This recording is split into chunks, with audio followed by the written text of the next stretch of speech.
குலதெய்வம் வாழ்க்கையின் பொக்கிஷம் என்கின்ற நிகழ்ச்சியில் உங்களை சந்திப்பது உங்கள் அன்பு ஜோதிடர் திருமுருக கோகுலநாதன். ஒவ்வொரு மனிதனும் தன்னுடைய வாழ்க்கையில் வெற்றியடைய வேண்டும். ஒவ்வொரு மனிதனும் அவரவர் குடும்பத்தில் மிக சந்தோஷத்துடன் நல்ல மகிழ்ச்சியுடன் வாழ வேண்டும் என்பதற்காகத்தான் உங்கள் குலதெய்வத்தை நீங்கள் உங்களுடன் இருந்து பல நன்மைகள் உங்களுக்கு குலதெய்வம் செய்யும்படி முறையான வசியம் செய்து குலதெய்வத்தின் துணையினால் கிரகத்தினை வென்று சித்தர்கள் சொன்ன வழிமுறைகளினால் உங்கள் விதியினை மாற்றி வாழ்க்கையில் எந்நாளும் பல்வேறு நன்மையை அடைந்து வாழ்க்கையின் பொக்கிஷங்களை பல பெற்று உங்கள் வாழ்க்கையில் நீங்கள் முன்னேற்றம் அடைவதற்காக தொடர்ந்து இந்த தொலைக்காட்சியின் மூலியமாக உங்களுக்கு உங்களுடைய சந்தேகங்களுக்கு விளக்கம் அளித்து கொண்டிருப்பது உங்கள் அன்பு ஜோதிடர் திருமுருக கோகுலநாதன். ஹலோ வணக்கம், எங்கேருந்து பேசுகிறீங்க? ஐயா, என் பேர் ராஜசேகரன், பெங்களூர்லேருந்து பேசுகிறேங்க. ராஜசேகரன், பெங்களூர்லேருந்து. உங்கள் பேர், ராசி, நட்சத்திரம், லக்னம் சொல்லுங்கள் சாமி. ராசி துலாம் ராசி. நட்சத்திரம் சுவாதி. லக்னம் தெரியுங்கய்யா. சரி, என்ன கேள்வி? ரொம்ப கஷ்டமாவே இருக்குது, கடன்கள் கொள்ளை இது மாதிரி. என்ன வயது ஆகுதுங்க? வயது 37. 37. என்ன சுய தொழில் செய்கிறீங்களா இல்லை? ஆமாங்க, சுய தொழில் தான். சரி, என்ன தொழில் செஞ்சுக்கிட்டு இருக்கீங்க? என்ன தொழில் செஞ்சுக்கிட்டு இருக்கீங்க ஐயா? இது ஃபைனான்ஸ் இந்த மாதிரி. சரி, உங்களுக்கு பொறுத்தவரையில் உங்களுடைய லக்னத்திற்கு இப்போ குரு பகவான் கொஞ்சம் சரியில்லாமல் இருக்கிறாரு, சனி பகவானும் கொஞ்சம் சரியில்லாமல் இருக்காரு. உங்களுடைய ராசி துலா ராசிக்கு கட்டாயம் இடையூறுகள், குழப்பங்கள், தொழில் ரீதியாக போட்டி பொறாமை மூலியமாக வரும். அந்த போட்டி பொறாமையை சரி பண்ணி செய்கிற தொழிலில் யார் நல்லவங்க யார் கெட்டவங்கன்றத உங்களுக்கு தெரிஞ்சால் உங்கள் தொழிலில் நீங்கள் நல்ல வளர்ச்சி அடைய முடியும். அதே சமயம் கொடுத்தது வர்றதுக்கு இந்த மாதிரி விஷயங்களுக்கு உண்டான தெய்வ வழிபாடு நீங்கள் எடுங்க. உங்கள் ஜாதக பிரகாரம் இப்பொழுதுக்கு உங்களுடைய ராசிக்கு கோச்சார பலன்கள் கொஞ்சம் சரியில்லாமல் இருக்குது, கொஞ்சம் கவனமாக இருக்கணும். இல்லைன்னா இன்னும் கொஞ்சம் அதிகமாக கஷ்டம் வளர்கிறதுக்கு கூட வாய்ப்புகள் உண்டு. ஏன்னா குரு லக்ன ராசிக்கு 3ஆம் இடத்துல உட்காரும் போது உங்களுக்கு இப்போ துலா ராசி இல்லையா, இப்போ 3ஆம் இடத்துல குரு இருக்கிறார். ரொம்ப கஷ்டங்களை கொடுப்பார், பொருளாதார ரீதியாகவும் குடும்பத்துலேயுமே சில கஷ்டங்களை கொடுப்பாரு.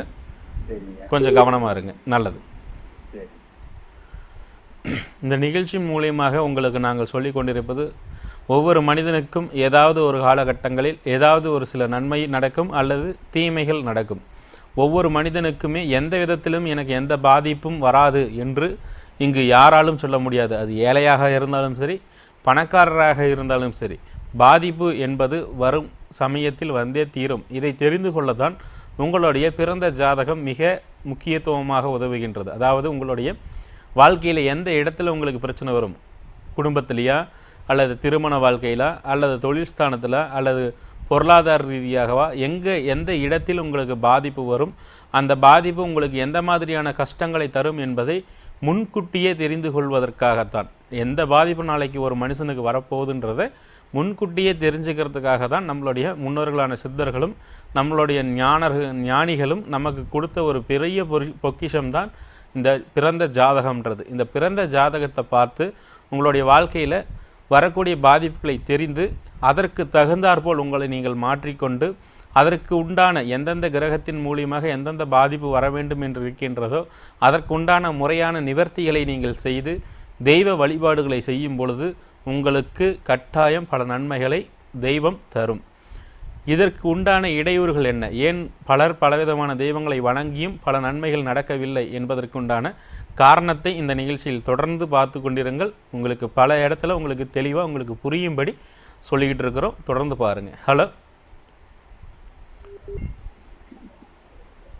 ஹலோ வணக்கம். வணக்கம், எங்கேருந்து பேசுகிறீங்க? திருச்சியிலேருந்து பேசுகிறேங்க. திருச்சியிலேருந்து. உங்கள் பேருங்க? என் மகளுக்காக ஒரு கார்த்தீஸ்வரி. அவங்களுடைய ராசி, நட்சத்திரம், லக்னம்? ரிஷப ராசிங்க, கார்த்திகை நட்சத்திரம். ரிஷப ராசி, கார்த்திகை நட்சத்திரம். என்ன லக்னங்க? லக்னம் என்ன பாப்பா? சரி, என்ன கேள்விங்க? என்ன வயது, என்ன கேள்வி? தடப்பட்டு போயிட்டு இருக்குங்க. திருமண வேலை வாய்ப்பு கிடைக்கல, 2 கேள்விட்டாங்க. ஒன்றும் இல்லைங்க, உங்களுடைய பெண் ஜாதகத்தில் லக்னம் எங்கன்னு பாருங்க.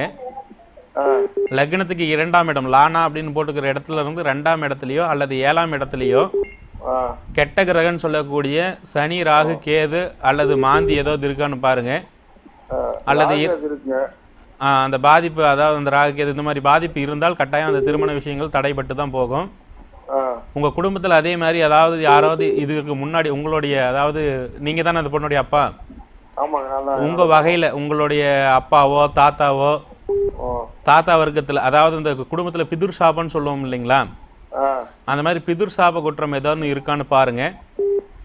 கட்டாயம் அந்த லக்னத்துக்கு 5ஆம் இடத்துல ஏதாவது பார்த்துட்டிங்கன்னா சனி அல்லது செவ்வாய் அல்லது 5ஆம் இடத்ததிபதி 9ல் போய் மறைஞ்சால் கட்டாயம் அந்த குடும்பத்தில் பிதுர் சாப குற்றம் வந்துடும். ஆக அந்த பிதுர் சாப குற்றம் இருக்கா அல்லது குடும்பத்தில் யாராவது எதிர்பாராத திடீர்னு மரணம் ஆயிருக்காங்களான்னு பாருங்க. அந்த மாதிரி ஏதாவது இருந்தால் அதற்குண்டான நிவர்த்தி பண்ணுங்க. அதன் பிறகு குலதெய்வ வழிபாடு முதல்ல உடனடியாக செய்யுங்க.